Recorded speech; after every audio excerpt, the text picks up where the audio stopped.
Bonsoir, on est le 14 septembre 2022 et je suis très contente. Je suis très contente parce que demain je pars en Belgique pour arriver demain soir à Dinan et pour participer à la fête, à la commémoration, à la rencontre autour de Cochem qui fête ses 10 ans.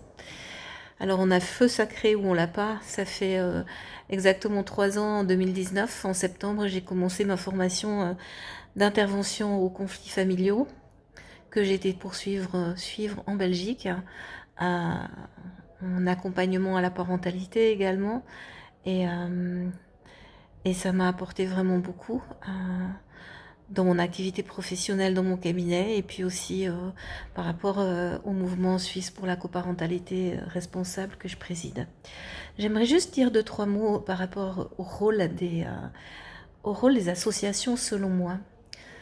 Les associations se créent souvent quand il manque quelque chose au monde institutionnel, lorsque la société ne fournit pas suffisamment de prestations dans un domaine donné.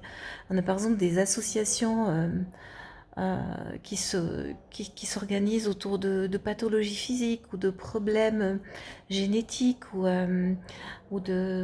d'accidents et où des gens se mettent ensemble pour aider d'autres gens qui ne sont pas suffisamment aidés, soutenus, cadrés par des structures étatiques ou institutionnelles.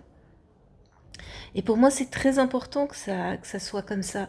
C'est très important que ce soit ainsi parce que ça permet une distance qui a un regard critique. Et ça permet d'agir librement. Et je voudrais revenir sur les associations dans le domaine de la protection de l'enfance.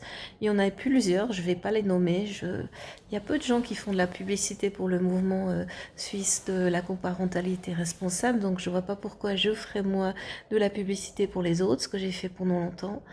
Euh, il y a des associations qui ont été mises sur pied ou fortement suggérées par le service cantonal de la jeunesse en Valais, par exemple, qui sont subventionnées par l'État. Et ces associations, ce que je prétends moi, c'est qu'elles ne sont plus libres.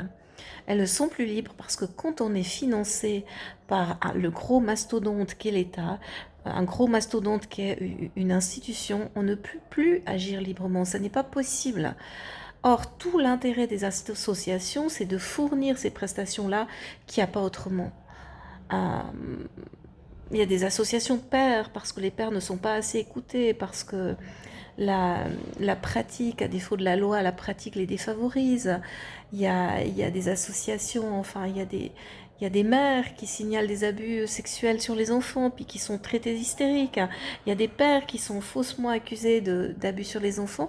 Et juste ça, voyez-vous, ça devrait plus exister parce que il suffit pas de pas grand-chose pour mettre des compétences en place, pour arriver tout à fait aisément, je pense, à déterminer si on est vraiment ou non dans une situation d'abus sexuel. Et on ne peut pas se permettre de ne pas le faire. Voilà.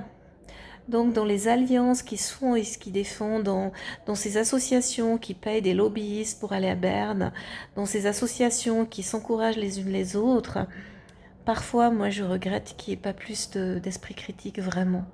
Pas l'esprit critique pour l'esprit critique, mais l'esprit critique parce que si on existe, c'est qu'il y a une raison d'être.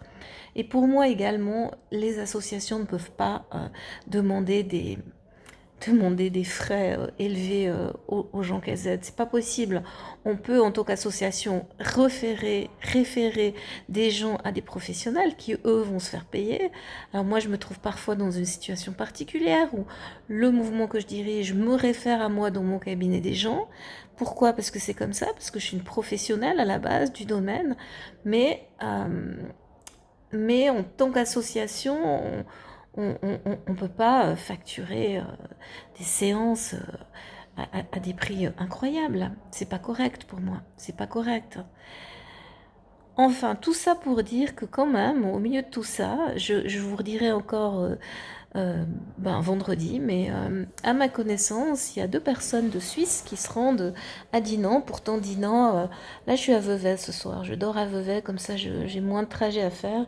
J'ai travaillé à Vevey aujourd'hui et j'aurai à peu près 6h30 de route, bon ça c'est sans les arrêts, donc on va dire 8 heures, pour arriver à Dinan. C'est pas non plus la mer à boire.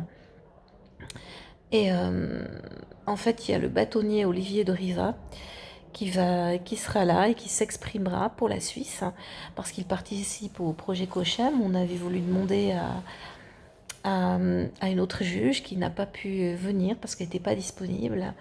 Et il y a moi.